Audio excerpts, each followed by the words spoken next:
Hello, everybody. Welcome to the Open Mic Comedy Podcast. I'm your host, Mark. If this is your first time here, welcome. If you're a returning listener, thank you.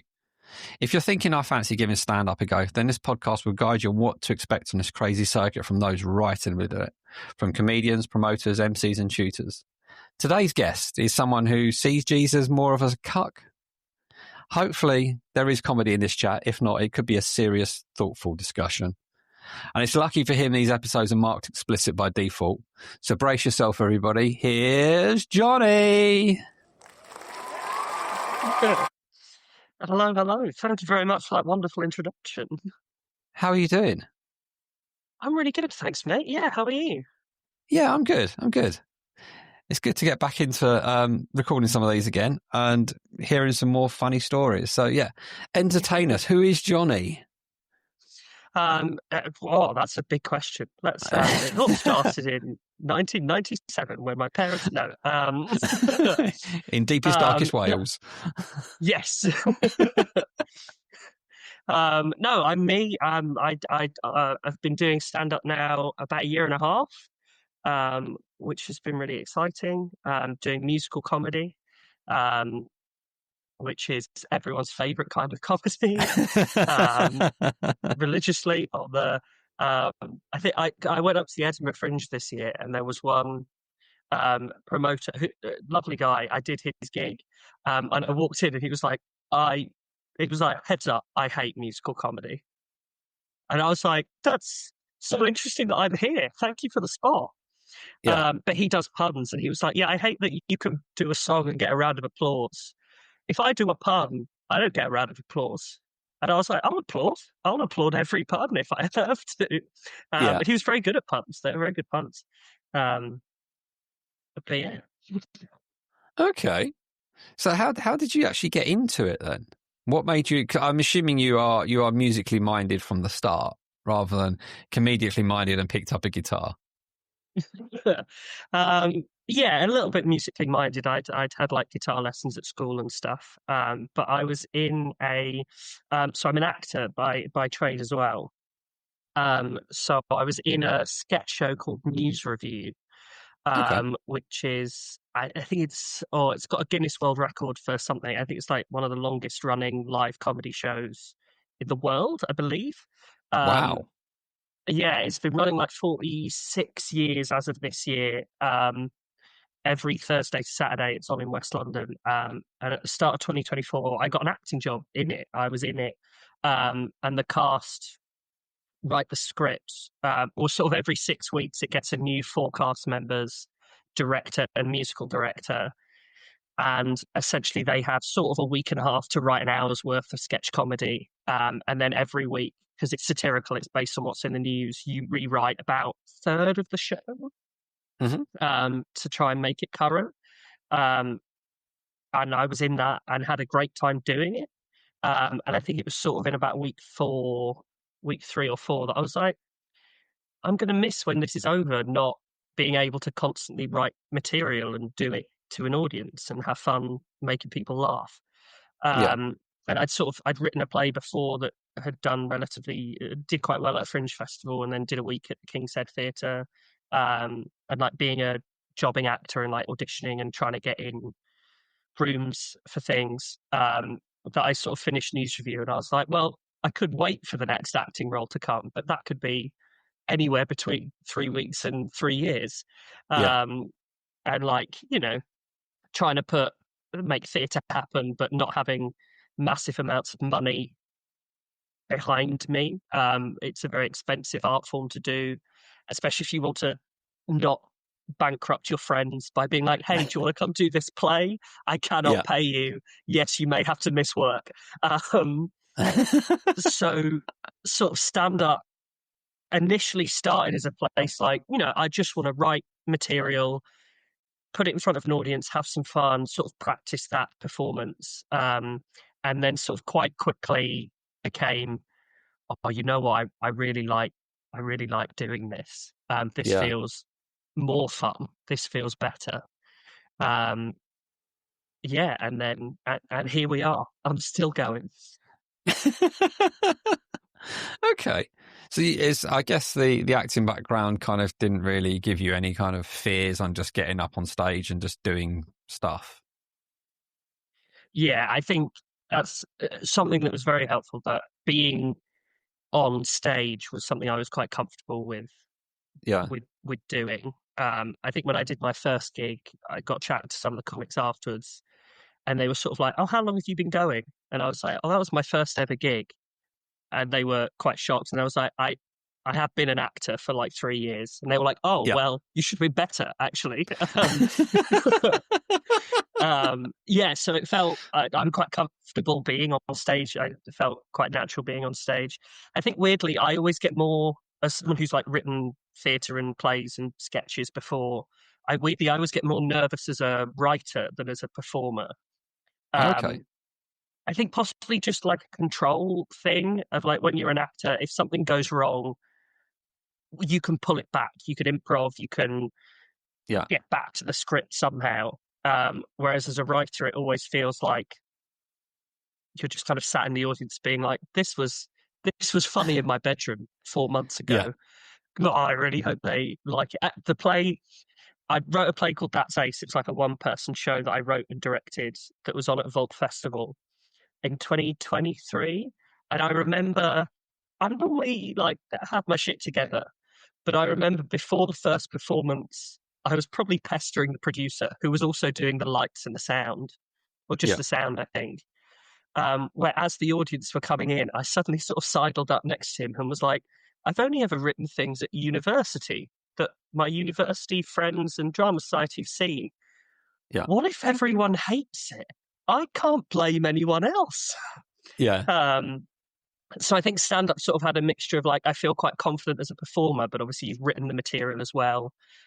So it feels like, but I think I like that because obviously with acting, it's hard to get in the room for an audition. Whereas at least with stand up, you can bring a friend, you can go get on stage. And then if people laugh, like they can't say, oh, sorry, you can't come in this room anymore. Like if people laugh, that Yeah. can't be denied.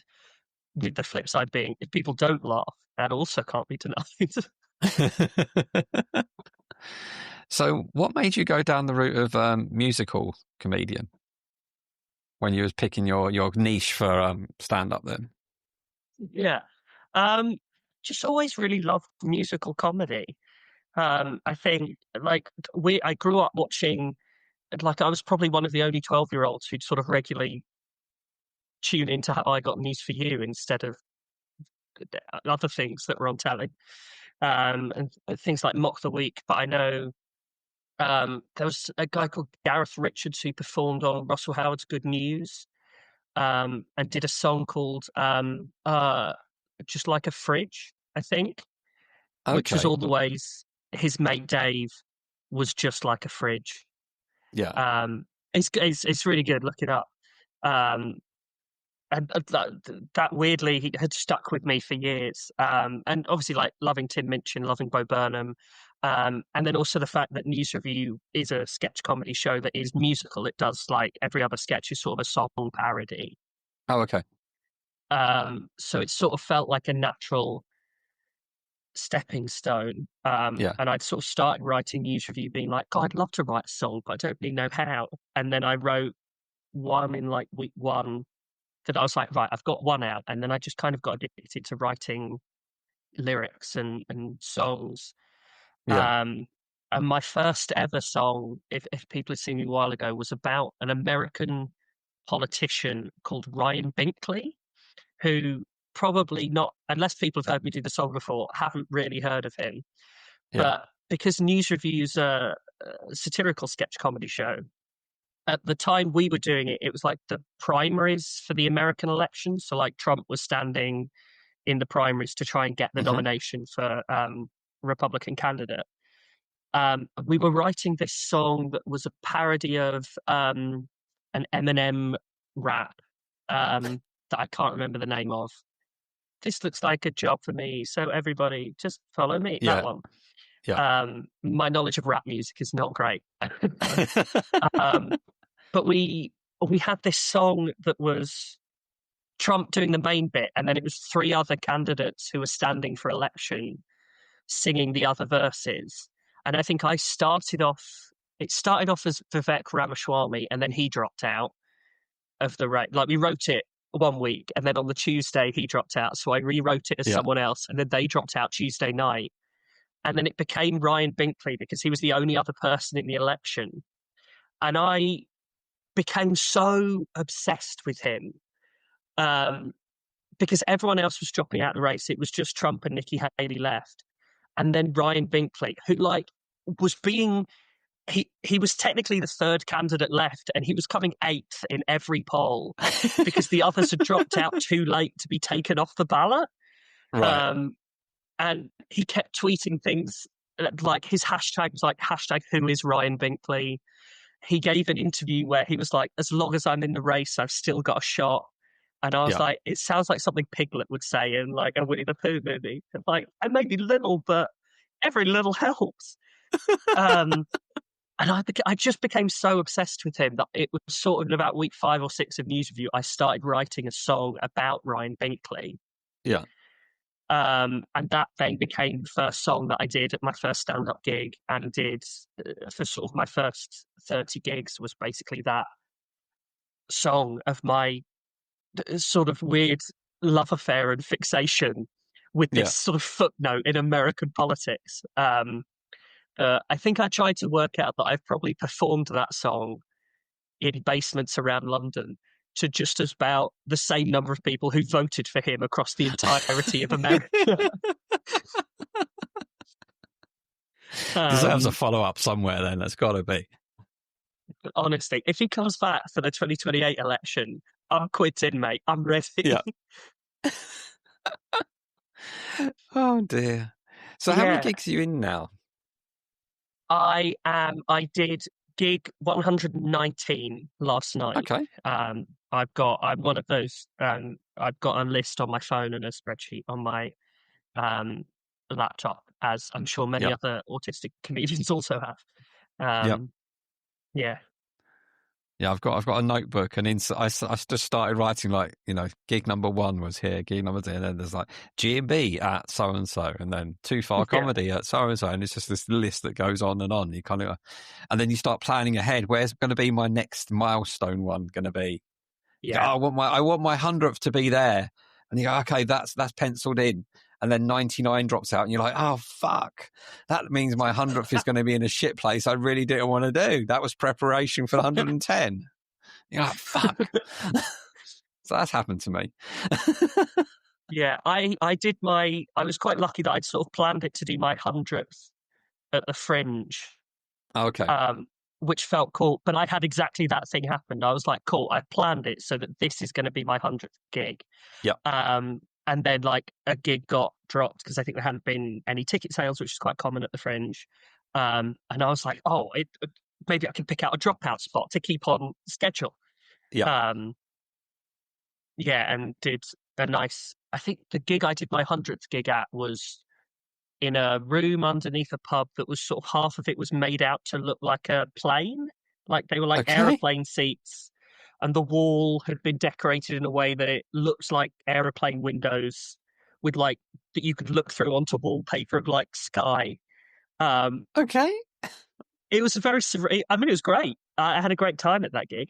I just walked in and I was like, and it was obviously the Jet2 holiday memes were big over the summer. I felt like I'd walked into like a Jet2 holiday advert. Yeah, but that was a fun 100th gig. Yeah. And what was the Fringe experience like for you? The Fringe experience was great, actually. I think with the sort of, I was very lucky that I was I'd been invited back to direct News Review a couple of times, and I was invited back to direct the Edinburgh run that they always do. Okay. So I was in a very blessed and rare position that I was sort of being paid as a theatre director to be there, accommodation and travel covered. Which for 90% of people at the Fringe is not a situation people are in. Like, I was in a very blessed and lucky position to be there, but it sort of allowed me that in that first week I just focused on the News Review, making sure it was set up. They've got a great team on the show, and then I could sort of pop in and out to note the show, do a bunch of stand-up spots, go around and Yeah. see lots of shows I'd never heard of, lots of shows from like my friends on the stand-up scene. Um, and it was great to see lots of stuff I'd never see, get inspired by lots of stuff, meet some cool people. Um, I didn't take public transport for a month. Um, I just walked everywhere. It was Yeah. lovely. And then I know I got the train back to London, and suddenly I had to get on the Central line to get to Stratford. And I was like, it's hot and it's awful. I Yeah. haven't missed it. I've just been walking around the Highlands for a month, and now I'm sweating underneath London again. Yeah. But yeah, it felt like a really amazing experience. And a nice. I know you've had Jack Scullion on the pod. He sort of connected a lot of comedians up there and made it feel like there was a community. I know I was busy the night, but like they had a curry, Yeah. went to see lots of each other's shows. So it felt nice that I had sort of like the news review team that I was directing, and then when they go off and do the show, I could go see people's shows, go for drinks with people, and see lots of people. So it was like it was an amazing experience, and I feel very very blessed to have had that. Really, Yeah. I guess there's many more plans to go back in the coming years as well then. Yeah. yes, yeah, hopefully. In many more years where I'm not getting paid travel and expenses and forking it out. But yeah, it was lovely to do for a first time. But it won't be the you can't kill me that easy. Yeah. I'll keep coming back. Um, So I always ask this question because this way that we in it's something that fascinates me, is your best and worst moments you've ever had on stage. yes. Best. Let's start with best moments. Yeah, because the worst moments are always the funniest ones. Yeah, exactly. And you've got to, as everyone knows, you've got to start strong and then leave your funniest gag to end on. Yeah. So let's go with me having a good time, and then everyone could skip over that, and we'll get to worst in a minute. Um, best. I've had a lot of great moments that have felt great on stage. I think there's two. One quite recently that sort of really stick out is I did one last year. I did the musical comedy awards last year. My aim was to get to the semi-finals. I got to the semi-finals, and it was at the Phoenix, which can hold about 100, 120, I think. Yeah. But I know especially the heat, less so the semi-final because there wasn't like a dividing curtains. The acts didn't have a separate area. But in the heat, I'm such a nerd for musical comedy. Um, probably why I started doing it.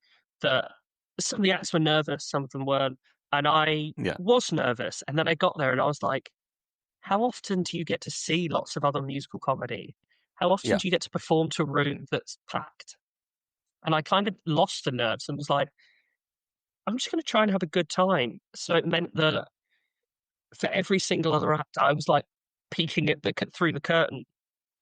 Be like, well, I don't want to miss it. I don't want to miss it. Yeah. What everyone else is doing. And then I went up and did my thing, which was great. It was the first time my parents, my family were in to see me do stand up. Obviously, they traipsed around various places to see me do whatever Shakespeare outside and other acting bits, but it was the first time they'd Yeah. seen me do stand up.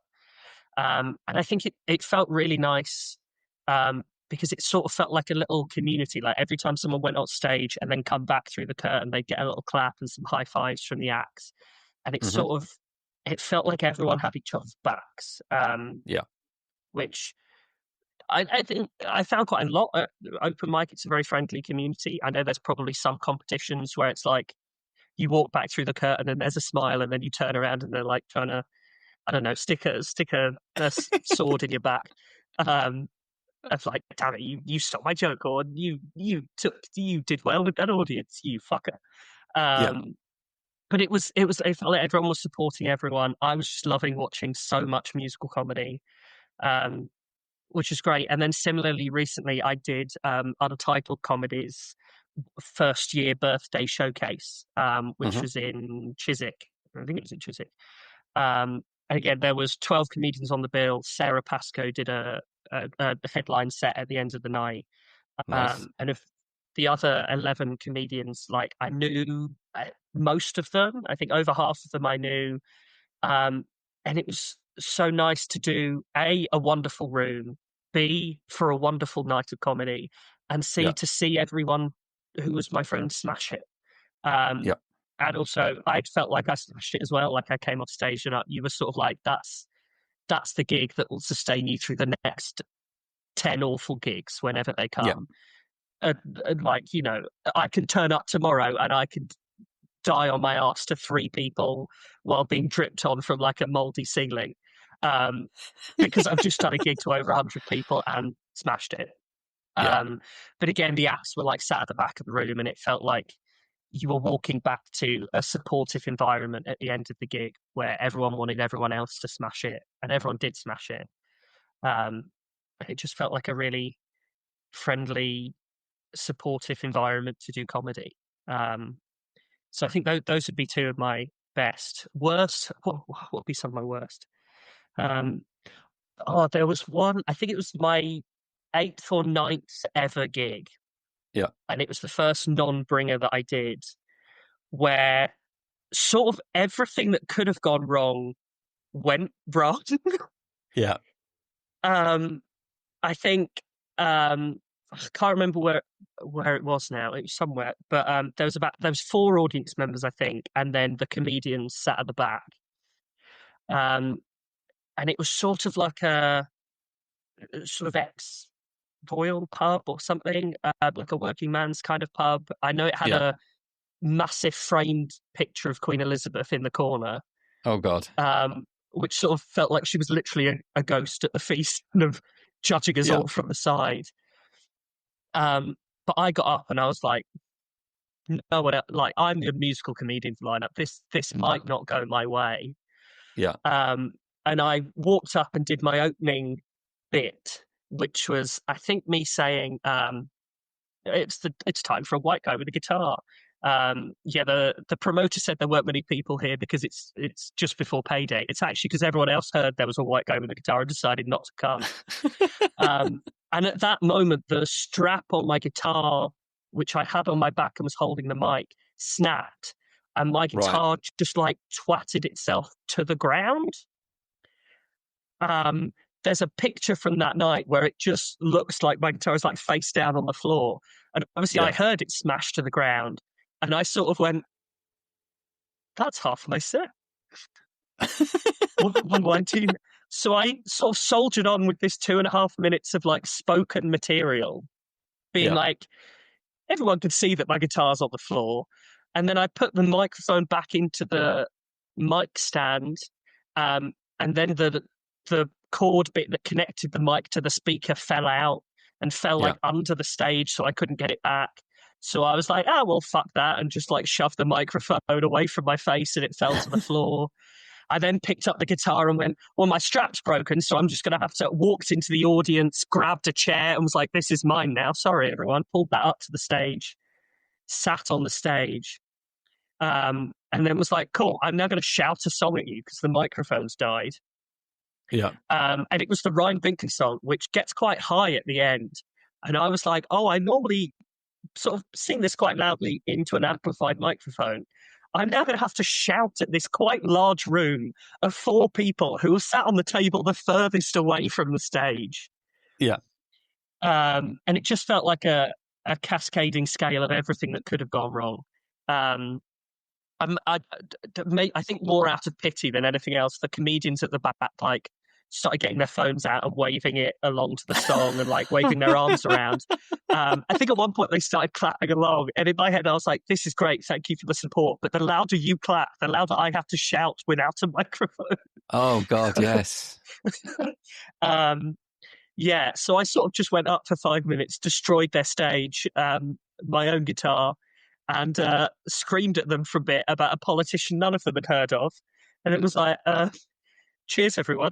Bye. That was a fun one of sort of everything just going wrong.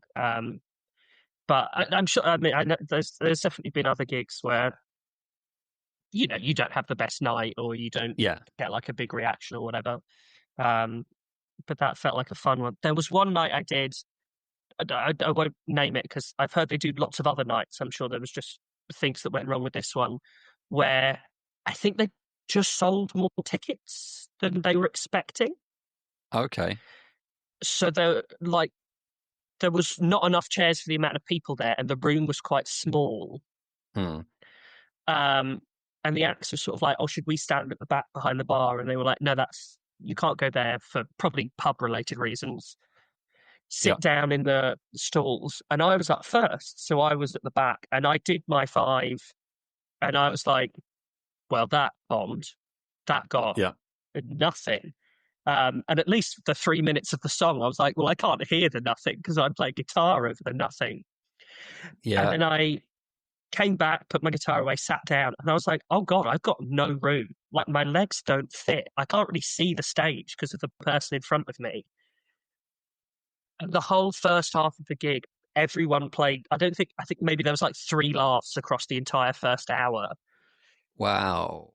just because like it wasn't a room people wanted to laugh in. Like no one had any Yeah. room. People were squeezed in. I know there was one comedian who I think tried to do that thing of like, if you're in a weird room, address it.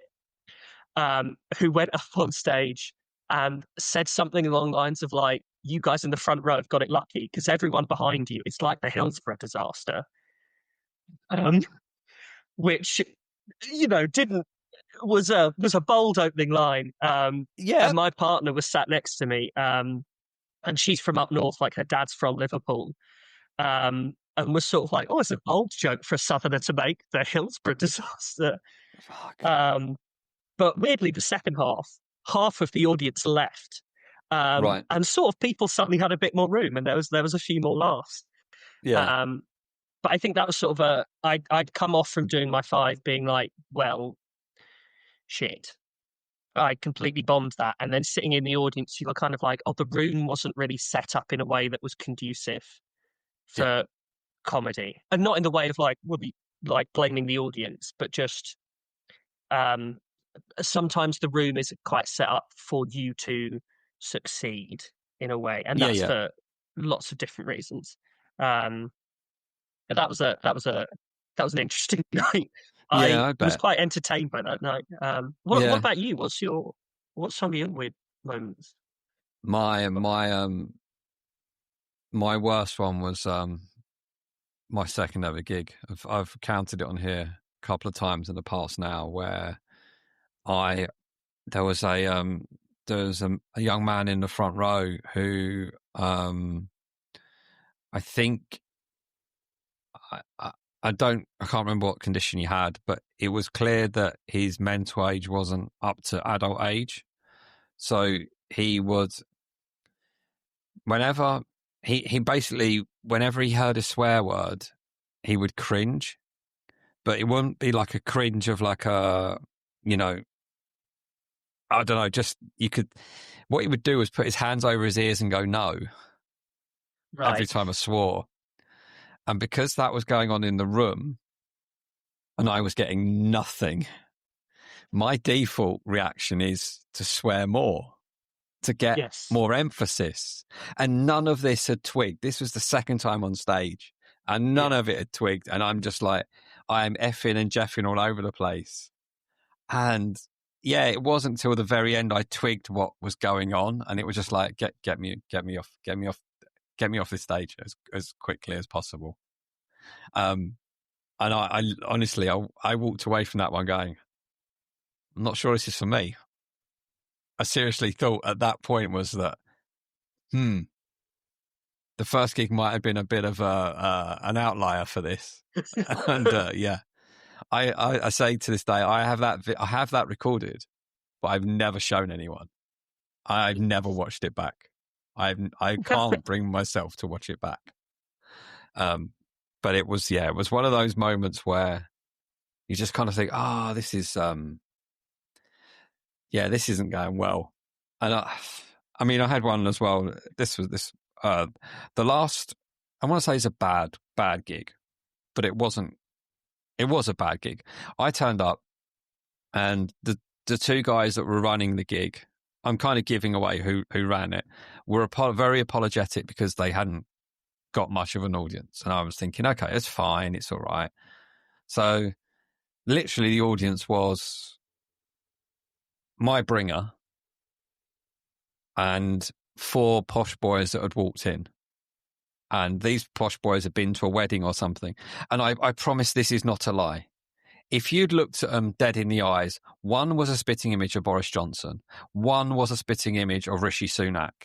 One was a spitting image of Rees-Mogg. It was like they'd walked in. It was like younger versions of them. I honestly just looked and was like, I'm not sure how this is going to go.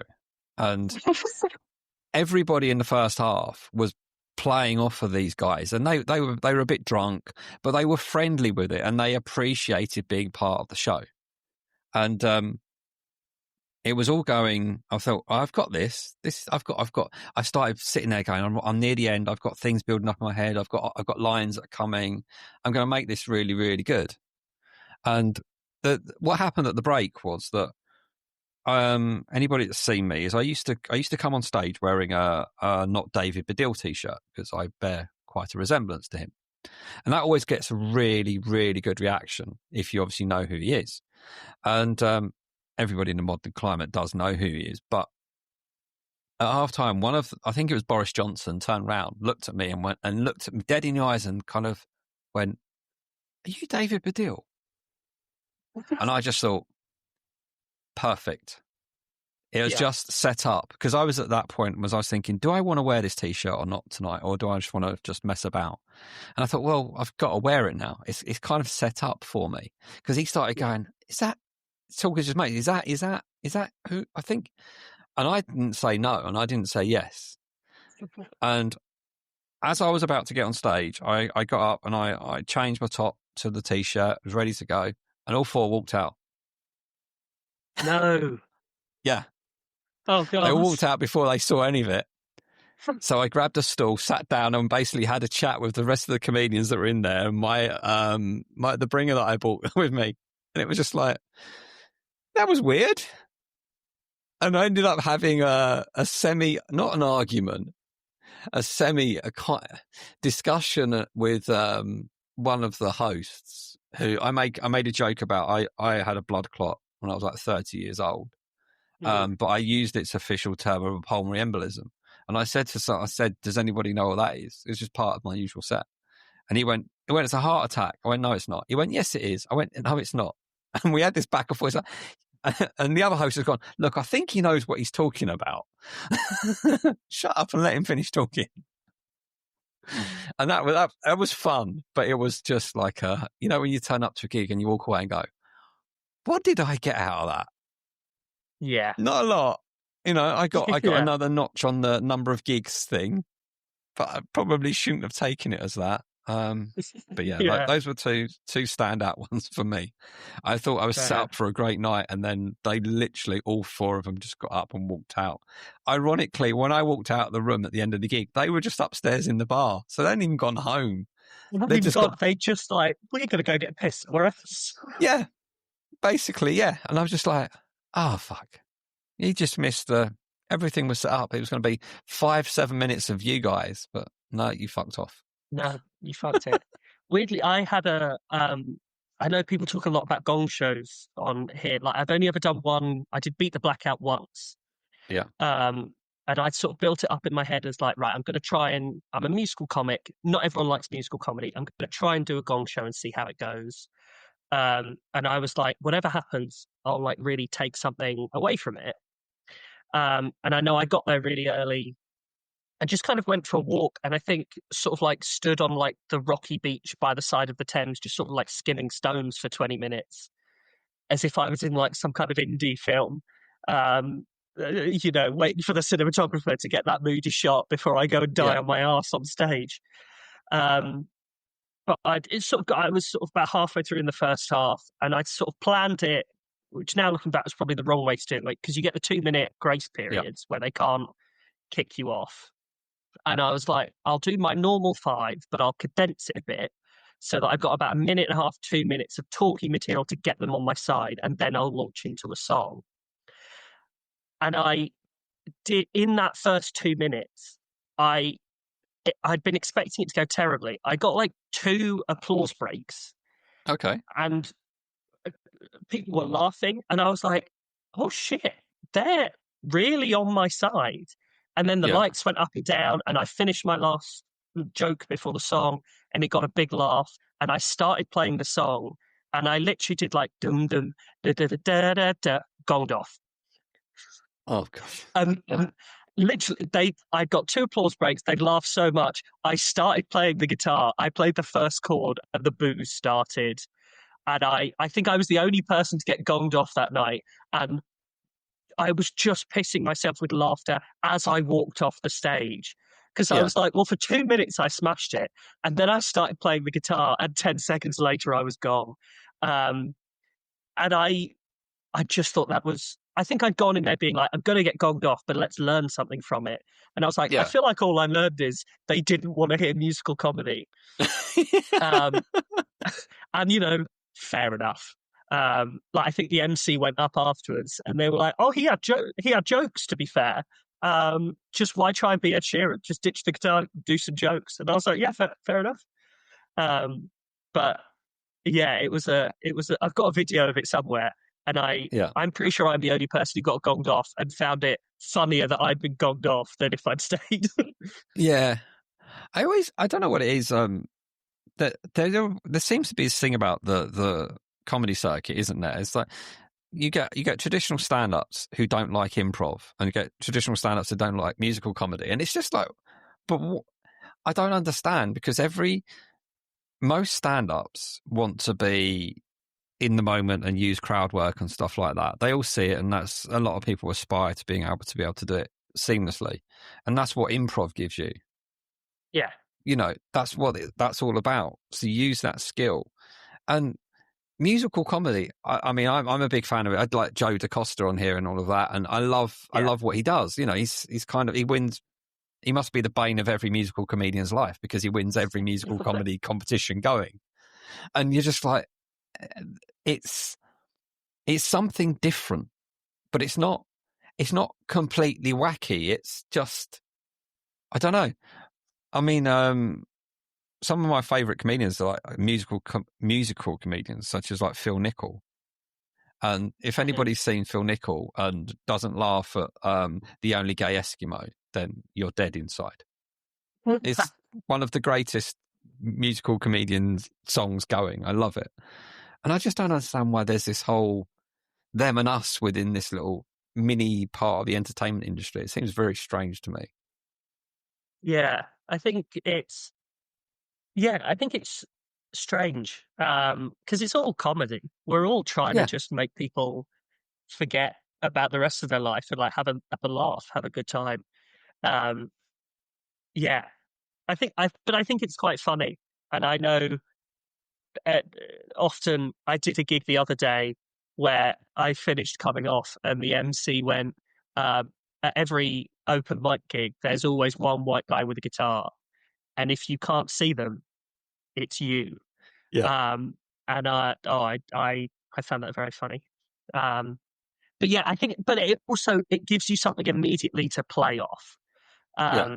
Like if you walk up there with a guitar or with an instrument, you can kind of already play off the fact that you might not be someone might immediately decide this isn't for me. Yeah. And sort of if you can take someone who doesn't think they're going to like you, and even if they're just like, yeah, that was all right. I'm like, oh, well, that's a, rather than taking someone who's like, oh, I'm really up for this, and then liking you. If you can Yeah. take someone from being like, oh shit, not a guy with a guitar, to being like, oh, actually, you were all right, to be fair, that's a win. Yeah. Yeah, I get that. I just don't understand where the whole don't like musical comedy comes from. I've never understood it. It's weird to me. It's like, so there's some comedy you see on the open mic circuit, which is just, you would never see it on mainstream. You never see some of the character acts and stuff like that. And when you see some of the character acts, you're just like, this is just brilliant. It's so inventive, and it's funny, and it's not what you're expecting. It's not another person telling their Tinder jokes or whatever else. And you're just like, yeah, this is different. This is entertaining. I don't want to hear the same thing over and over again on the night. because the night just blends into one. I do think, for better or worse, sometimes it can be easier for you guys to stand out a little bit more because you are different to everyone else, and you can be that bit Yes. more memorable. Yeah. Some of my bringers who came to my first gigs who were like, before I'd been on stage, they were like, well, no matter what happens, people are going to remember who you are. Yeah. Which I think is helpful. But yeah, I think it really does break up a night, especially from being on the comedy circuit. I found that I really love alternative comedy and like character comedy. Yeah. Like I think at my third ever gig, I saw John Pape do, I can't remember if it was with the stool and the toilet roll thing or the oily face. And I was kind of like mesmerized of like, that's insanely brilliant. Yeah. And the way it was great. And I know obviously I talked about Untitled's 1 year showcase already. I think it was great that like Jodie Coster was on that bill as well. So there was 2 musical comedians. And it was great to have like there was like 3 comedians who mentioned autism.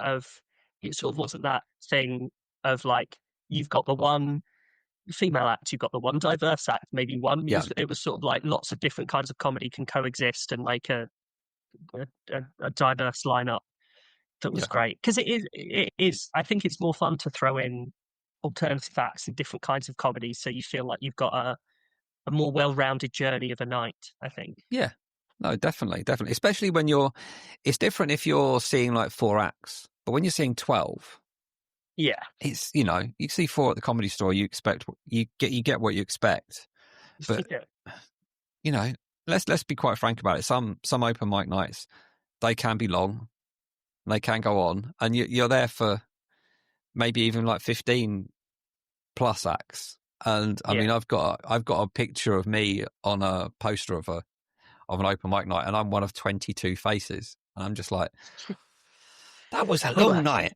That was long, and just to have that bit of something that's broken up and a bit of different, I think it's needed, and it should be encouraged. But I wanted to ask, actually, writing jokes. So you do segments where you do, like, I'll call it traditional stand-up for want of a better phrase, and then you can kind of go into song.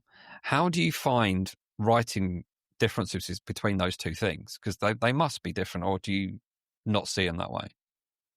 No, they feel very different. I think I tend to write songs in batches. Like I'll often have ideas in my notes app, as I'm sure most people do, or like I'm very bad at writing things down. So I tend to have just like an idea in my head for sort of 3-4 months, and then in the space of like 2 weeks, I'll sit down and write 3 songs and take it. And often it felt like an easier way to do it, weirdly, when I started, because I was like, well, I've got the Ryan Binkley song, which with the setup is about 3 minutes. So all I need to do really is write 2 minutes of talky material. Yeah. And then launch into a song, which felt like an easier way to. I'm not sure I'd have ever started if I was like, I've got to write 5 minutes of just talking. I think often the talking material is like, well, I've got this song. How do I set up a space for that song to work as best as it can? And whether that's relevant material, like I know with the right, I needed people to know that I was on the autistic spectrum for the Ryan Binkley song to work. So I was like, cool, let's write a minute of autism material, and then put in another story, and then go into the song. I think I find it harder to write the talky stuff, but I think it's often because when I get taken with a song idea, the structure just sort of feels right in my head, like the Jesus song that I think you've seen. I sort of came up with the concept because I saw like a 30-second news clip from America that I was like, oh, that'd be a funny idea. And then as soon as I wrote it, or as soon as I thought of the idea, I was like, I think it needs to feel a little bit country-esque, maybe with American twang in my voice. I think the bridge should be spoken, and at the end, I want the audience to sing along. And that was like before I'd written any of the words. I'd sort of had the structure of sort of a verse that's sort of building up tension, chorus to reveal the idea, reinforce that, talk in the bridge, big climax, get everyone to sing along. Yeah. Whereas the structure of talking material doesn't seem to sort of quite pop into my head as easily. So it Yeah. takes me a lot longer to sort of be like, right, this is the comic idea. How do I talk my way around that? How do I Yeah. get there? And so the talking material tends to, from the first time I do it on stage to when I'm like grooved and it's happy, changes more, I think, than the songs, because the songs sort of feel like they fit my brain a little bit easier, and I'm like, I know how to get the comic idea out easily. Yeah. Whereas every time I'm writing talking material, it feels like it takes longer. I think I'm also terrible at writing things down. I tend to rehearse and learn most of my material just by saying it out loud or saying it in my head a lot. Um, so I know I did a gig last night, and I was suddenly like, it was about a guy called Andrew Wakefield, who was the guy who invented the vaccines cause autism myth. Cool. And I just couldn't remember his name. And I was like, I don't have that bit written down anywhere. So to like find his name, I had to go back 4 gigs and watch myself do the set. Yeah. Um, yeah, or I tend to, if a talky bit isn't working, I'll write it out verbatim and then look how it looks written down. And then spend ages tinkering and highlighting and moving things around, and then inevitably go, nah, maybe it's just not that good, and never do it again. Uh, No, yeah, but that's 'cause sort of the process. Yeah, because I really like the way you brought the audience into that the end of the For Jesus song. I just think that's just really quite, and you can't do that as a speaking comedian, and just having the musical tempo and the notes and the stuff, and it's resonating, and try not tapping your foot or tapping your thigh or something when music's playing, even if it's mixed with jokes and stuff like that. And I don't know, I just find it fascinating. I think it's jealousy from myself, is that I can't play the guitar. I'd love to be able to play the guitar and be able to be in that moment and be able to do stuff like that. I think it's great personally. Yeah. And but that point of I can see the crowd are enjoying it. So it's now your turn to be part of it, and you make them part of the act, which is what comedy is all about, ultimately, isn't it? It's being in the room and having fun, and people will go away and they'll be humming that tune or whatever and singing those words, and it's just like, yeah, you've nailed it. You've got it. Yeah. And I think comedy's given me a lot of freedom because, like, I grew up playing music and playing the guitar, but I hadn't played publicly in years because I got diagnosed with a tremor in my hands, and I, as well as that, have a mild brain disorder that occasionally means I like have seizures and collapse and whatever. I manage it pretty well now, but when I first suffered it, I was sort of had about 4 or 5 seizures a year, but now I'm down to like 1 every 2, if touch wood.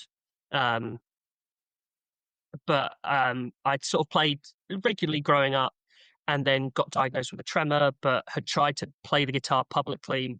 I think there was one, like, my guitar teacher was like, because I went to school in Saffron Walden, and there's a big music hall called Saffron Hall that was built at my school, and they had this festival where people who'd learned instruments could go and play, and my guitar teacher was like, you should, to push yourself and play in public. And it was the worst I've ever done on a stage, because I was meant to play this like quite tricky acoustic thing, and my hands just started shaking and I couldn't do it. And I was like staring out of a room full of like 200 people being like, I just want to die. And then 3 months later got diagnosed with a tremor, and then hadn't played the guitar in public for like 7 years since then. Wow. And they did it I was in a play that did like a regional tour where I was playing the guitar but underscoring something that someone else was doing on stage. It was a show called Plant Gaze, and there was a performer called Maria who had a show up at Fringe this year, has had shows up at Fringe before, and they were doing like a drag king song. The song was called like "You're Gay and I Love You," of like a dad trying to like relate to his gay son. Or like a lament dad, and I was doing the guitar to that as they were singing this song. And I sort of was like, well, maybe I can play the guitar if people aren't looking at me. Um, and then, yeah, I knew I wanted to do musical comedy, and I was like, I can't play the piano because of the tremor. I don't really have the skills to record backing tracks. And I was like, Yeah. well, I know I can do chords. I know now that I can do chords and muddle my way through it. And so, sort of by starting to play the guitar and do musical comedy in public, it's sort of given me more confidence to play the guitar in public again, and Yeah. sort of feel like that's something that I'm able to do, which has Hmm. been really cool. Yeah. No, it's good. It's really good. I always ask this one as well: is open mic comedy circuit thoughts, things you'd like to change, if anything, general Um, experiences and stuff. I think I think general experiences have been good for me. I think when I first started, because I put so much effort into like, what am I going to do when I'm on stage? That then when people started speaking to me off stage, I was like, I don't know how to do this bit. Um, Yeah. but because being on stage, you're sort of putting on like a performative version of yourself that you think is funny. But then Yeah. I think I got weirdly in my head that I was like, well, I don't want them to see the real me off stage. I've worked so hard on the fake me that's funny. Yeah. um, but it's sort of been lovely to find a community. I think I live outside of London, which I know you do as well. Yeah. I think I'm sort of in that phase at the moment where I'm like slightly struggling with some of the bringer gigs just to be reliable and have a bringer, because obviously it's tricky if you're coming from outside of London to Yep. I know some, if you come from outside of London, you don't need a bringer, but like I don't want to take a bringer spot from someone else who can get a bringer and then not be Hmm. able to do it. um yeah, I think I know you've had Annabelle, I can't remember her surname, on the podcast, and she also has Panorama Investigates. Yeah. I think a lot of what she suggested to make the scene a safer place for female acts and a more sort of responsible and safer place. Yeah. I know there's some nights that have those systems and look after their comedians well. Um, I think more nights that implemented those kinds of strategies would be brilliant. Hmm. Um, and I think progression nights would Yeah. be great. Like I think I do G&B comedy a lot. G&B comedy, I think Dex said it on the podcast before, feels like home turf for me. Like if I've got a G&B gig, I'm like, oh, I feel like I'm in the home kit. I'm not having to Yeah. put on the away kit and go somewhere else. But that's obviously a bringer, but it's a bringer that if you do well as a bringer, you get a longer spot, and then you don't Yeah. necessarily have to bring a bringer. And then if you do well at that longer spot, you get a headline spot.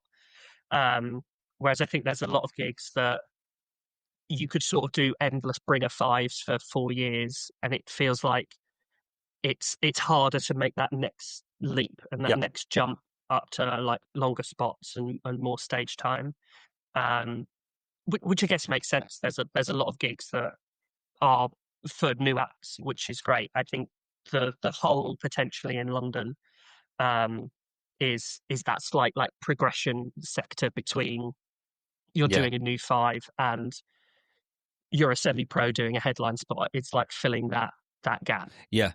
Definitely that. I think that's that. I think that's needed. It needs somebody to just go, this is what we're going to create. This is that thing. Even if it is, I'm going to every act gets payment of some kind, to give people that feeling of progression. Yeah, And as much as it's easy to say the words, it's not easy to do. It's that dream, isn't it? And we want that. People want that progression, that you don't want to be doing the endless fives, the endless sevens, and that you want to start doing the 10s and the 15s and try and extend yourself. But the spots are so limited for those. And, you understand sometimes why you've got so many people on the bill and they're bringers, because that builds the audience. So you're not performing just yeah, to anybody. But if you have less acts doing more time, it's a difficult thing. But I think there's certainly some nights out there now that I think personally, they could take the next leap and go, we're only going to be putting on sevens and tens. The fives are gone. Sevens and tens, and then you start getting people more and more used to it. And I do think there is this thing where a lot of people that are based in London don't look beyond London to see what else is out there And I think Mm.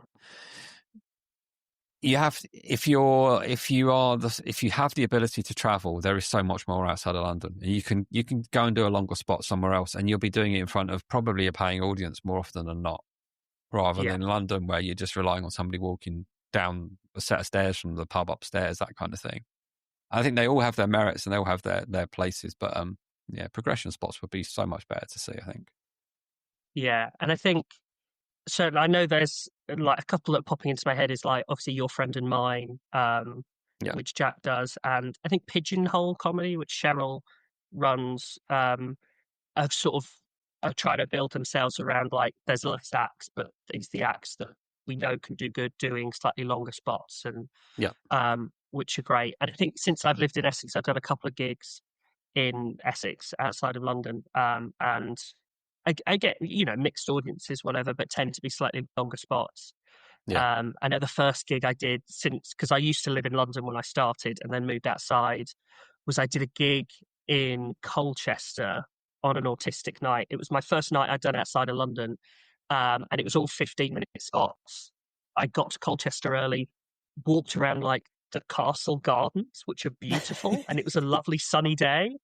yeah, And then I went on last and did 15 minutes to a small but very receptive audience. And I was like, God, this is this is this is the life. This is what everyone's yeah, yeah, aiming for, right? To have your career be, I go to a lovely place, maybe I walk around, get a coffee, see somewhere I've never seen, and then go do 15 minutes at a club and have a great time.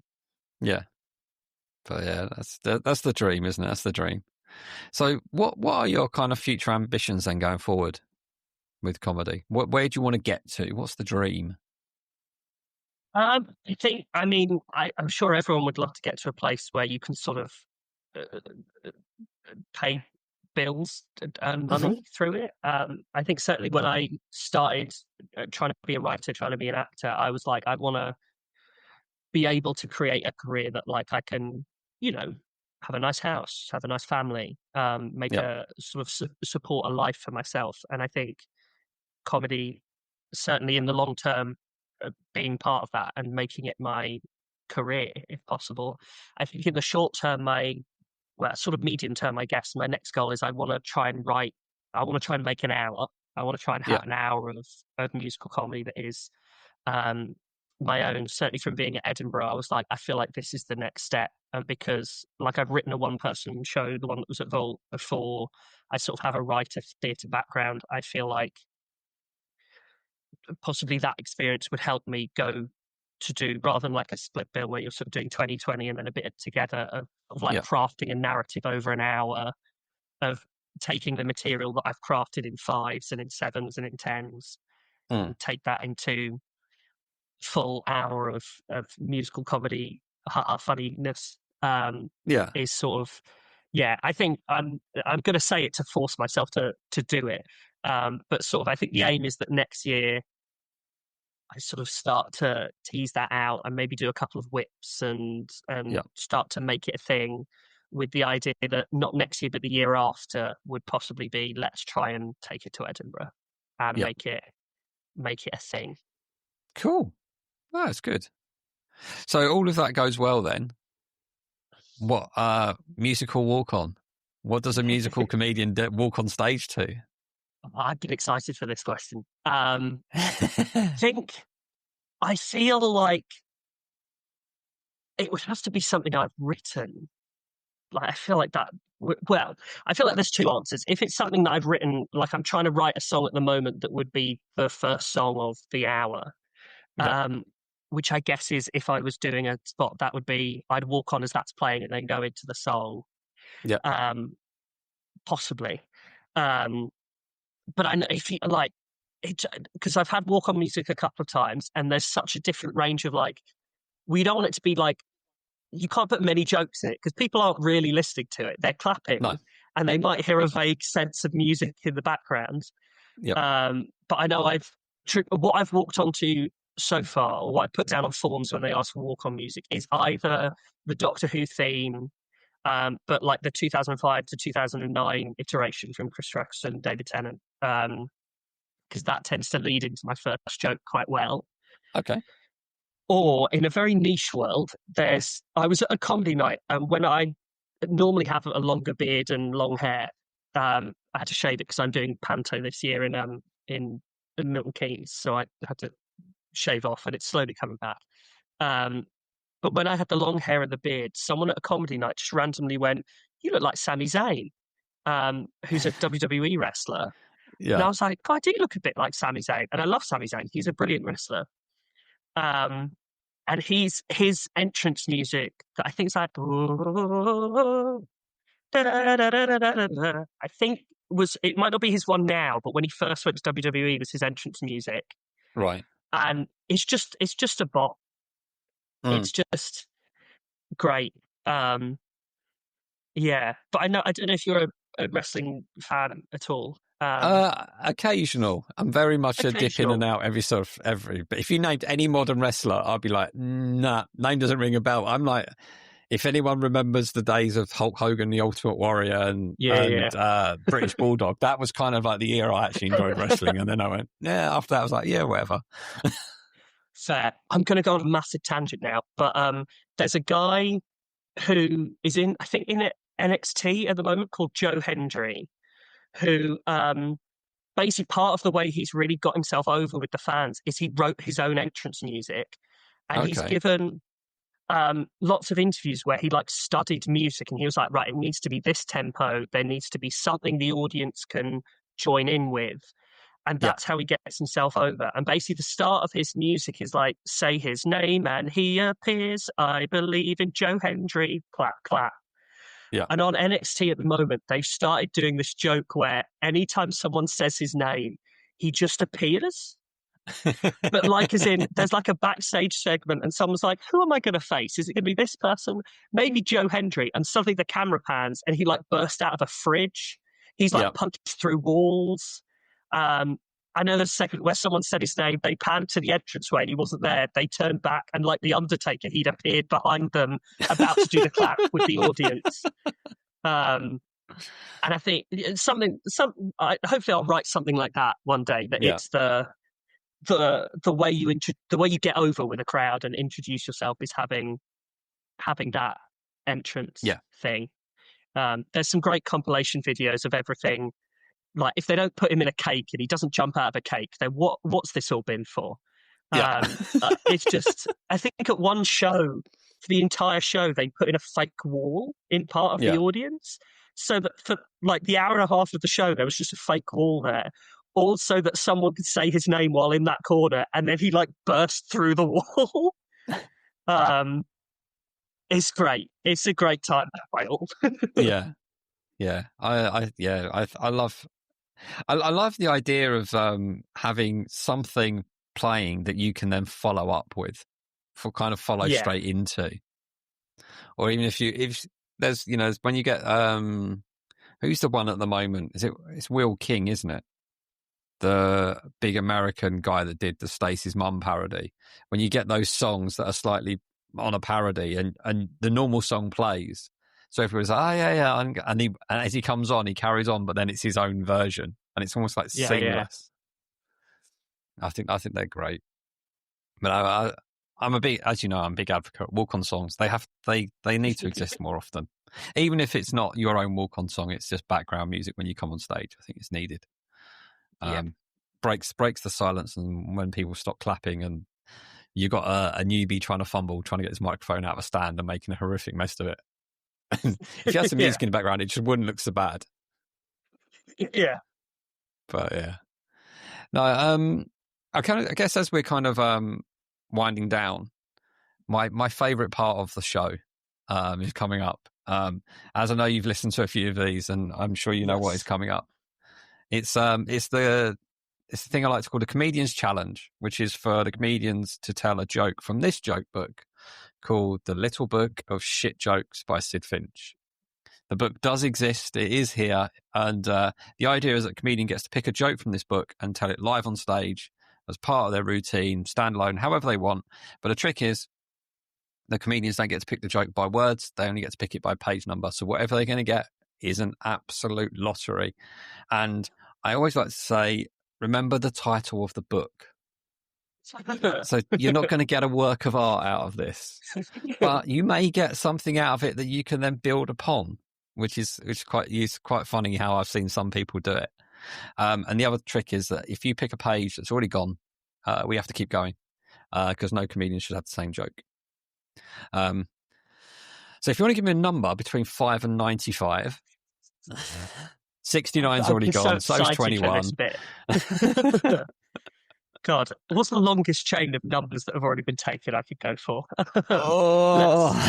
Let's see. What could I go for 45? That one went quite recently. Oh. Yes. So Nick Bain, we're waiting for your joke. Very nice. I look forward to seeing it, Nick. Let's go 73.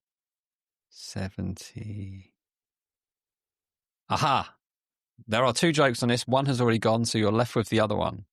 I'll take the other one. Hit me. I walked into a bookshop and asked if they had a section on paranoia. The attendant said it's right behind you.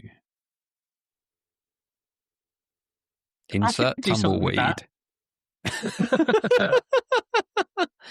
That could, weirdly, I did get a new gag recently about being paranoid that I could probably Cogs attorney. That's the thing I love about this is that the idea behind all of this was such a silly idea. I thought it'd be fun, but as soon as you say something to any comedian or anybody that wants to be creative, they're like, how can I incorporate that? And you see some that are absolutely awful, and you see some but somebody's put a lot of thought into it and has made it work, and it's just so much fun seeing them. There was one, I'm sure most people that listen to this will know, Paul Little. He had a terrible, terrible joke, and he got on stage and he told the joke, and it got virtually nothing. And he said that was sorry about that one. That was a dare. And he let it hang in the air and went, they're not all dares. And it was just like, that's such a Paul Little line. That's brilliant. Yeah. And I just like that. That's just brilliant. It's in the spirit of everything that this is supposed to be. Yeah. And I've seen, I know I saw Barbara Fernandez do her joke at a G&B that I was at. And she told the joke and then talked about the podcast afterwards. And I think it was like me and Ra'an and possibly a couple of others who were in the audience like, no, we know why you're telling this joke. I don't know if I've seen that video. I have to dig it out. I don't know if it's online or not. Oh, I don't. And I don't. Intriguing. It was when she was emceeing a G&B. In my memory, it's at the Star of Kings, but that could be wrong. But yeah, she definitely did it. I don't know if she had it recorded and posted it anywhere. But okay, I'm gonna have to go hunting for that. Barbara, if you're listening, let me know. But so where can people find you online then, and what have you got coming up? Because you said you got Panto coming up. So what's all the details? And I'll put some links in the description for you. Yes, yeah. So if you want to follow me online, I'm on Instagram and TikTok at Boy Behind the Beard Comedy, which felt like a really funny name when I had a long beard, and then when I shaved it off for Panto, I felt like a fraud. I try and do a gig list. I haven't yet posted it. I do it every month. I normally post it on about the 5th of the month, just because I think it's good to get a couple of gigs under your belt before you tell anyone about them. And then this year I'm doing, I'm in Jack and the Beanstalk, the pantomime at the Stantonbury Theatre in Milton Keynes, which runs from, I believe, the 14th of December to the 27th of December. I'm Silly Billy. If you're a fan of dodgy jokes, people falling over, and sort of general slapstick comedy, that's what we'll be serving to the families of Milton Keynes this Christmas. Cool. But yeah, I've done Panto a couple of times before, and it's always the most fun. And it'd be lovely to, if you're in the audience from the Open Mic Comedy Podcast, give us shout that out, and we'll do something with it when we're on stage. They'll be like, "Who? What? What are you talking about? Never heard of it." No, that's cool. I'll put all those in the description for you so people can come along and follow you, etc. Thank you. You can find us on Instagram at Open Mic Comedy Pod. We've got a website, openmiccomedypod.com.